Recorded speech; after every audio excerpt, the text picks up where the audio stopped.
মহামান্য হাইকোর্ট তাকে 2 মাসের জন্য বিদেশে চিকিৎসা করার জন্য অনুমতি দিয়েছেন। আদালত আদেশ দিলে তার পাসপোর্টটি গত 26 তারিখে ফেরত দেয়। বিসমিল্লাহির রহমানির রহিম।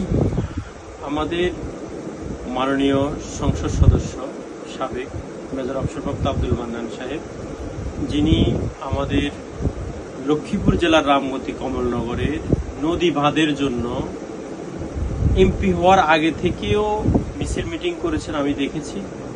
এমপি হওয়ার পরেও জোরালোভাবে চেষ্টা করেছেন নদী বাঁধ বাস্তবায়নের মাধ্যমে 7 লাখ মানুষের দুঃখ দুর্দশা দূর করার জন্য। এবং যেই সময়ে আওয়ামী লীগের দুঃসময়ে আমি নদীবাঁধ আন্দোলন করতে গেলেই হামলা হতো, ঝামেলা হতো, সেই সময় তিনি এমপি হন। ওনার আমলে আমরা সহজে নদীবাঁধ আন্দোলনগুলো করতে পারতাম, সেই ব্যাকআপটা তিনি দিতেন। এবং নদী বাঁধ নিয়ে তার আন্তরিকতার সাথে, তার ভালোবাসার সাথে আমার আন্তরিকতা ভালোবাসাটা মিলে গিয়েছিল। এই জন্য আমাদের একটা গোপন আন্ডারস্ট্যান্ডিং ছিল, তুমি মাঠে ময়দানে আন্দোলন সংগ্রাম করবা, তার নিউজ হবে, আমি সেই নিউজগুলো সচিবালয়, মন্ত্রণালয়, সংসদে দেখিয়ে টানা তৃতীয়বার অর্জন করেছে দেশের সেরা সুপার ব্র্যান্ড স্বীকৃতি বসুন্ধরা টিস্যু। নদী বাঁধের কাজটি আদায় করব, এই ছিল আমার সাথে মেজর আব্দুল মান্নান সাহেবের সম্পর্ক। মেজর আব্দুল মান্নান সাহেব হঠাৎ করে গত 21শে নভেম্বর তিনি ব্রেন স্ট্রোক করেন এবং সেটি ভয়াবহ পর্যায়ে চলে যান। আমি জানতে পারি বিষয়টি 25 তারিখ রাতে।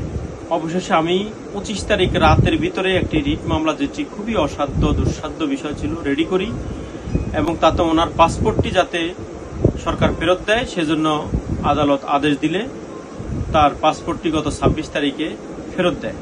অবশেষে আজকে আরেকটি মামলা দায়ের করে ওনার চিকিৎসার জন্য সিঙ্গাপুর যেন তিনি যেতে পারেন সেজন্য আদালতের কাছে আমরা প্রার্থনা জানালে মহামান্য হাইকোর্ট তাকে 2 মাসের জন্য বিদেশে চিকিৎসা করার জন্য অনুমতি দিয়েছেন এবং সেটি 2 মাস পরে প্রয়োজন হলে আমরা কমপ্লায়েন্স দিলে হয়তো বাড়াবেন।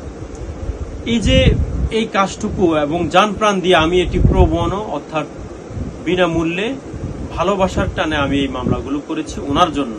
ওনার বিশাল লিগ্যাল টিম রয়েছে, তারপরেও আমি নিজ থেকে আমি এই কাজটুকু করেছি যখন আমি ওনার এই সংবাদটি জানতে পেরেছি অসুস্থতা।